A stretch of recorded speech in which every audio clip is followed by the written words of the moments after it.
তুললে বা বিভিন্ন সভা থেকে বিভিন্ন রকম নেতারা বিভিন্ন ডায়লগবাজি করছেন, আমরা এটা করে দেবো, সেটা করে দেবো, এই দেবো, সেই দেবো, কিন্তু বলা কথা আর কাজের মধ্যে একটা প্রাপ্তি এবং অপ্রাপ্তির একটা বড় ফাঁক থেকে যাচ্ছে। এবারে প্রাইমারি হেলথ সেক্টরে আশাকর্মীরা একটা গুরুত্বপূর্ণ স্তম্ভ।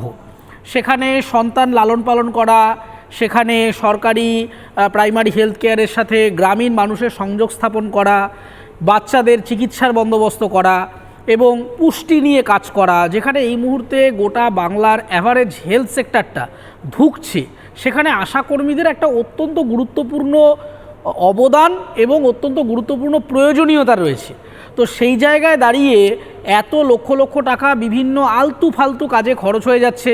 একজন নেতা বা মন্ত্রী বাথরুম থেকে বেরোতে গেলেও তাদের হেলিকপ্টার লাগে, তারা ঝাড়খণ্ড থেকে হেলিকপ্টার ডেকে একজন এমপি একটা জায়গা থেকে অন্য জায়গায় সভা করতে যেতে পারছেন, কিন্তু যারা প্রাথমিক চিকিৎসা কেন্দ্রগুলিতে মানুষের দৈনন্দিন জীবনযাপন করছেন তাদের একটা ন্যূনতম বেতন এনশিওর করবার কোনো চেষ্টাই এখানকার পলিসি মেকাররা করছেন না।